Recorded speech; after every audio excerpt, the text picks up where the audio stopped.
آپ کے ڈمپر شہر کراچی میں چلتے، آپ کو پتہ ہے ٹریفک جام ہوتے ہیں اور بہت زیادہ رش ہوتے ہیں، تو موٹر سائیکلیں کچل کے چلے جاتی ہیں. ڈمپر کے ذریعے منشیات سمگلنگ ہوتی ہے، اس میں کتنی صداقت ہے، کتنا پیسہ بنایا ہے آپ لوگوں نے، کتنا منشیات کہاں کہاں سپلائی کرتے ہو آپ لوگ. ہمیں فوٹیج مل جاتی ہے، آپ کے باقاعدہ ڈمپر سے منشیات نکل آتی ہے. وہ ان کے آپ ساتھی ہو، آپ ان سے کمیشن لیتے ہو.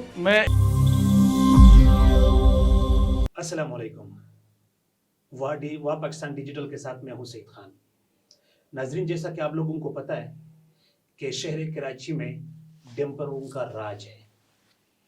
ڈمپر میں مختلف ذرائع الزام بھی لگاتی ہے کہ اس میں منشیات سمگلنگ ہوتی ہے. یہ موٹر سائیکل والے کچل کے چلے جاتے ہیں.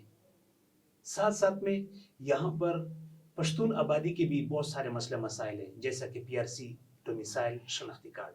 ان حوالے سے بات کرنا چاہ رہے ہیں.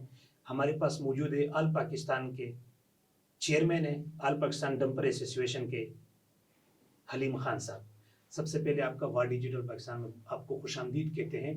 آپ کے کراچی شہر میں کتنے ڈمپر چلتے ہیں؟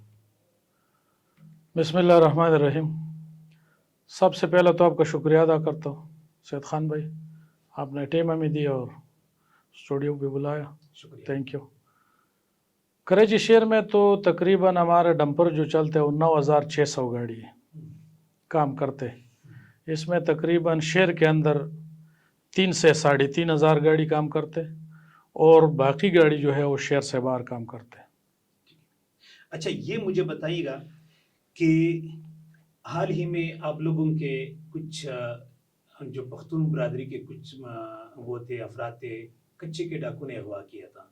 اس حوالے سے بھی آپ کے جو ہے نا ایک اہم کردار تھا، آپ کے جو تنظیم کا، آپ کے جو وہ ہے ایسوسیشن ہے.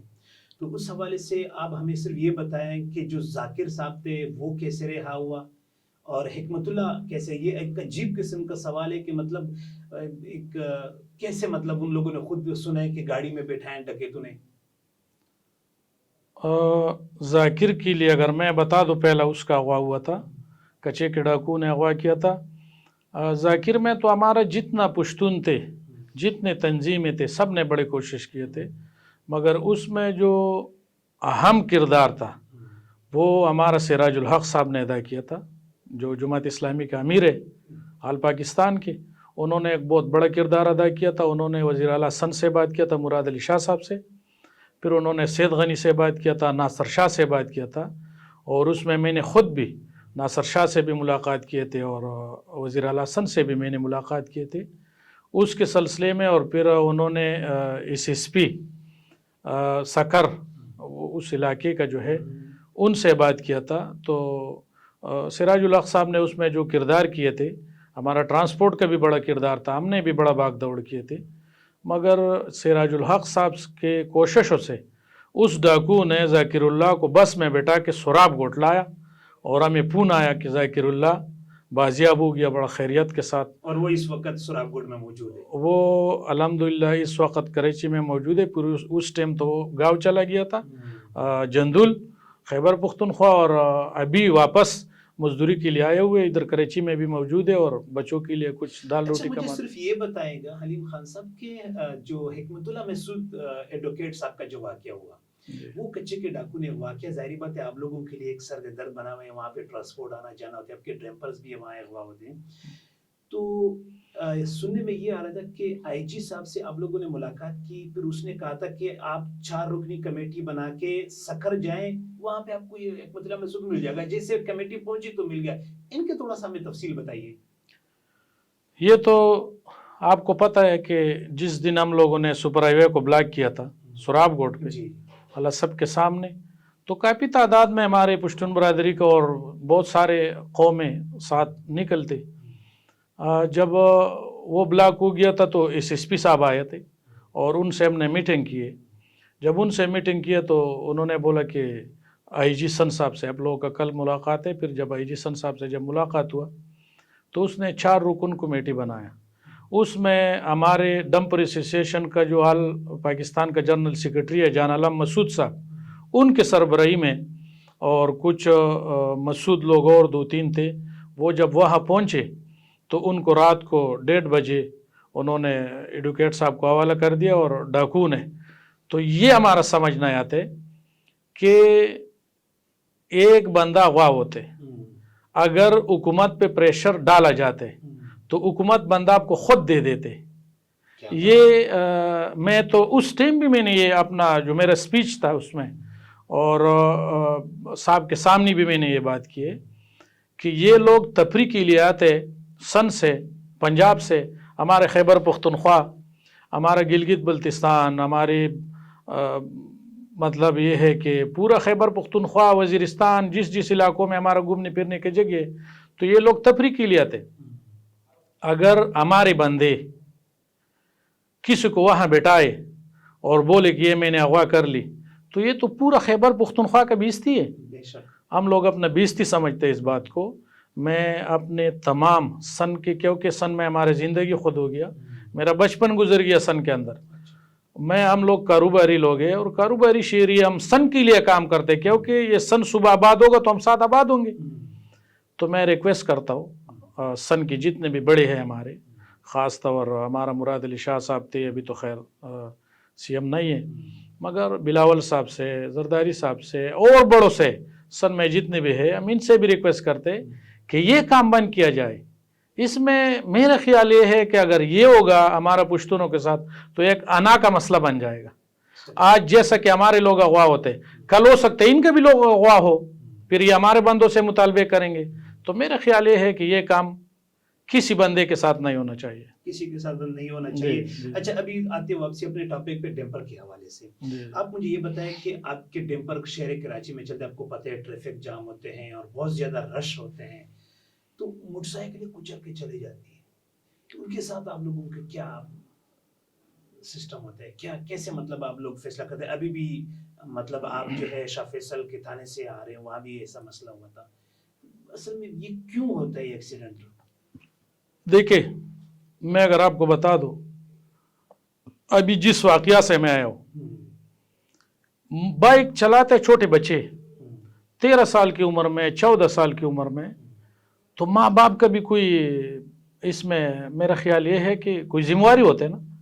آپ اگر ماں باپ 13-14 سال کی عمر میں بچے کو 125 باغ 2 لاکھ روپے کا بائک دیتے, وہ جا کے پیچھے سے ڈمپر کو ہٹ کرتے, تو ڈمپر ہو, ٹینکر ہو, بس ہو, پیچھے سے کیوں ٹیک کرتے ہیں؟ آپ مجھے صرف یہ بتائیں, آپ کے پاس ڈرائیور کے پاس وہاں پہ بریک لگا ہوگا, وہاں کلچ ہے, وہاں پہ پورا سسٹم ہے, وہ لائسنس یافتہ ہوگا, تو ایسے ظلم آپ لوگ کیوں کرتے ہو یار؟ چھوٹے چھوٹے بچے ہوتے ہیں, موٹر سائیکل چلا ہوتے, کسی کام کی وجہ سے ماں باپ نے کسی کام کی وجہ سے بھیجا ہوگے, ضروری تو نہیں ہے, تو پھر آپ لوگ اس کو روڈ پہ آ جاتے, آپ لوگ مار کے چلے جاتے ہو. آپ کا کیا خیال ہے کہ جب ہم 1.5 کروڑ روپے کا ایک بندے کو, ڈرائیور کو گاڑی دیتے تو ان کے پاس لائسنس نہیں ہوگا؟ یہ ممکن ہے کہ بغیر لائسنس کے ہم ایک بغیر ذمہ داری والا بندے کو اپنا 1.5 کروڑ روپے کا گاڑی دیتے؟ ہم بھائی سوچ سمجھ سے کام کرتے. ہمارے تمام ڈرائیوروں کے پاس لائسنس ہوتے, ہمارے تمام ڈرائیور جو ہے وہ 24-25 سال سے اوپر ہوتے, تو ہم ہیوی گاڑی اس کو چلانے کے لیے دیتے. اگر ایک بندہ ایک بچے کو بائک دیتے اور 13 سال کی عمر میں, اس کا کون سا ہوش ہے؟ جب ڈمپر کو پیچھے سے ہٹ کرتے تو ڈمپر والا ڈرائیور کو کیا پتہ چلتے؟ ایک بندہ آ کے میرا گاڑی پیچھے سے ہٹ کرتے تو ہمیں پیچھے کیا کون سا کیمرے لگے ہوئے کہ ہمیں پتہ ہے کہ بھائی یہ بچا رہے پیچھے سے گاڑی کو ہٹ کرتے. تو ماں باپ کی سے بھی ہم یہ ریکویسٹ کرتے کہ چھوٹے بچوں کو 10 سال 12 سال 15 سال کی عمر کے بچے کو خدا را بائک نہیں دیا کرے, کیونکہ وہ ان کے لیے کتنا بڑا مشکل ہو جاتا ہے. میں بھی ایک ایکسیڈنٹ سے آیا کہ ایک بندے نے روڈ پہ جا رہا تھا, اس نے کتے کو ہٹ کیا تھا, کتے کو ہٹ کر کے ایک بچے نے وہ گرا, جب گرا تو ڈمپر کے نیچے آیا, اس کے ہاتھ پر ڈمپر چڑھا. پھر ہم جا کے جنا اسپتال, پھر اس کے بعد سول اسپتال. میں 3 دن اس کے لیے ڈاکٹروں سے میں نے بات کی ہے, ڈاکٹر کو ریکویسٹ کیا, میرا دوست تھا سول اسپتال میں, انہوں نے بڑا پراپر علاج کیا 3 دن, ماشاءاللہ آج بہتر تھا, بچے کو بھی لے کے آیا تھا نے, اور ڈمپر بھی چھوٹ گیا. 3 دن تک ہمارا گاڑی بھی کھڑا تھا کہ ہمارا گاڑی کی کوئی غلطی بھی نہیں تھا. اچھا یہ بتائیں کہ ڈمپر کے ذریعے منشیات اسمگلنگ ہوتی ہے, اس میں کتنی صداقت ہے, کتنا پیسہ بنایا ہے آپ لوگوں نے, کتنا منشیات کہاں سپلائی کرتے ہو آپ لوگ؟ یہ بالکل غلط بات ہے. اگر کوئی بولتے کہ ڈمپر کے اندر منشیات چوری ہوتے, منشیات ہوتے اور منشیات لے آتے, تو یہ بالکل میں نہیں مانتا ہوں, یہ بالکل جھوٹ ہے. اس میں کوئی صداقت نہیں ہے اور کوئی سچ نہیں ہے. اگر کوئی بتائے کہ ڈمپر کے اندر منشیات ہے, کاروباری بندہ کے ڈمپر میں, اس کا میرا جواب داری ہے. میں 2017 سے ٹرانسپورٹ کے چیئرمین ہوں اور انشاءاللہ اگر کوئی ثبوت کرے, ہاں ایک بات ہو سکتا ہے, دیکھیے ڈمپروں کے اندر کوئی منشیات نہیں ہوتے. منشیات تو سارا ہی چھوٹا کرولوں کے اندر منشیات لوگ کرتے اور کوئی وہ ملی ہوئے ہوتے ہیں لوگوں سے, اس کو کوئی روکتے بھی نہیں. صاحب ہمیں فوٹیج مل جاتی ہے, آپ کے باقاعدہ ڈمپر سے منشیات نکل آتی ہے. دیکھیں تو وہ لوگ کون ہیں؟ وہ ان کے آپ ساتھی ہو, آپ ان سے کمیشن لیتے ہو, میں جو بھی سسٹم ہے وہ اب ہمیں بتائیے گا, کتنے کمیشن آپ لوگوں کو ملتا ہے؟ ڈمپر کے اندر اور کاروباری بندہ ڈمپر جتنی بھی کراچی شہر کے اندر کام کرتے اور پورا اندرونی سن کے اندر کام کرتے, سارے ڈمپر میں کیا سپلائی ہوتے, کرش سپلائی ہوتے, ریتی باجری سپلائی ہوتے, پتھر سپلائی ہوتے, یہ جو شہر کے اندر جتنا انڈر پاسز بنتے, یہ جو ایکسویشن ہوتے, مٹی سپلائی ہوتے, اگر اس کاروباری لوگوں کے ڈمپر میں کوئی منشیات ثبوت ہو, اس کا میں جواب دار ہوں. اگر ایک منشیات والا بندہ اپنا ڈمپر کسی کمپنی سے خریدتے اور وہ خود اس میں منشیات لے آتے اور منشیات سپلائی کرتے, تو وہ تو ان کا اپنا مسئلہ ہے, ہمارا تھوڑی. ایک ٹرانسپورٹ تو آپ کو پتہ ہے کہ ٹرانسپورٹ پاکستان کا ریٹ کا آڈی ہے. جب تک ٹرانسپورٹ کام نہیں کرے پاکستان کے اندر, تو میرے خیال میں یہ ٹرانسپورٹ کو دیکھو, ہم 1 سال ایڈوانس ٹیکس دیتے. پاکستان میں ایسا کوئی ادارہ بتاؤ کہ وہ ایڈوانس ٹیکس کسی کو دیتے. ہم ٹیکس 1 سال کا پورا بھرتے. آپ پہ سر ٹیکس کے حوالے سے آپ کو باقاعدہ وہاں فیسلٹیز بھی دیتے ہیں. کیا فیسلٹیز دیتے ہیں بتاؤ؟ تو یہ آپ کو جو ہے نا شہر کراچی میں آپ کو گھومنے کی آپ کو روڈیں بنا کے دیے ہیں, آپ کو باقاعدہ پورے پراپرلی طرح اجازت ہیں, تو اس میں آپ کو ظاہری بات ہے ٹیکس تو دینا ہوگا. دیکھیں اجازت کس طریقے سے ہے. ہمارا ڈمپر کے اوپر ہمارا لوکل گاڑی ہے, ڈمپر کے اوپر شہر کے اندر, شہر قائد کے اندر پابندی لگا. میں نے خود اپنا پٹیشن کیا تھا ہائی کورٹ کے اندر. جب جج صاحب کو پیش ہو گیا, تو ہم بھی, ڈی آئی جی ٹریفک بھی, سارے ٹرانسپورٹر بھی, گڈ ٹرانسپورٹ بھی تھے, نثار جعفری صاحب بھی ساتھ تھا, اجی یوسف جو ہمارا پریزیڈنٹ ہے, صدر صاحب ہے, وہ بھی ساتھ تھا, جان علم مسعود صاحب بھی ساتھ تھے. جب ہم پیش ہو گیا تو ہائی کورٹ نے ہمارے اس میں فیصلہ کر دیا کہ بھائی ڈیمپر جو ہے یہ تو کنسٹرکشن کی, جتنا کنسٹرکشن ہوتا ہے شہر کے اندر اس کے لیے میٹیریل لاتے, جتنا انڈر پاسز بنتے ان کی جتنا مٹی ہے, جو ملبے ہے وہ نکالتے. اب جو شہر کا نظام ہے آپ کے, یہ ڈمپر سے چلتے. جب ڈمپر سے ہم شہر کا صفائی نہیں کرتے, یقین کرے کہ یہ شہر میں 3 دن کے اندر اتنا بدبو ہوگا کہ کوئی اپنا گھر سے نہیں نکل سکتے. اچھا, ٹریفک پولیس والے آپ سے کتنے مٹائی لیتے ہیں؟ دیکھیں ٹریفک پولیس والا جو ہے, ان کے ساتھ تو آپ کو پتہ ہے کہ ٹرانسپورٹروں کا ایک شریک روزی ہے. اگر کوئی گاڑی رکتے تو ظاہر بات ہے سگنل پہ ہوتے ہیں یا کوئی ادھر ادھر ہوتے ہیں, وہ تو ڈرائیوروں سے خرچہ لیتے. جب تک ہم تک بات پہنچ جاتے تو پھر ہم بڑوں سے بات کرتے, ان کا ایس پی صاحبانوں سے بات کرتے, ایس پی سے بات کرتے. ایک بات ہے ٹریفک پولیس کے اندر کہ جب ہمارے ڈرائیور حضرات جاتے لیسن برانچ میں تو 100 سوالات پوچھتے. میرا ایک اپنا بندہ تھا, وہ لیسن برانچ گیا تھا, تو انہوں نے بولا یہ 100 سوالات ہے, 96 سوالات انہوں نے ٹھیک کر دیا تھا. 96 4 سوالات ان کے غلط تھے, اس کو واپس کیا کہ آپ کو لیسن نہیں مل سکتے. تو یہ میں D I G liaison branch سے ایک ریکویسٹ کرتا ہوں, ان کے ایس پی صاحب سے بھی ریکویسٹ کرتا ہوں کہ اس پہ تھوڑا نرمی ہمارے ساتھ کریں کہ ہمارے ڈرائیور حضراتوں کو لیسنس ملے, تو انشاءاللہ اور ایسا کوئی بڑا اس کا پریشانی. مطلب یہ ہے کہ آپ مٹھائی نہیں دیتے ہیں. اگر آپ مٹھائی دیتے تو وہ 4-6 وہ بھی کمپلیٹ ہو جاتا, اس لیے تو باہر جو ہے روڈوں پہ ایکسیڈنٹ ہوتے ہیں. تو اس میں ٹریفک پولیس والے کی غلطی بھی ہو سکتی ہے.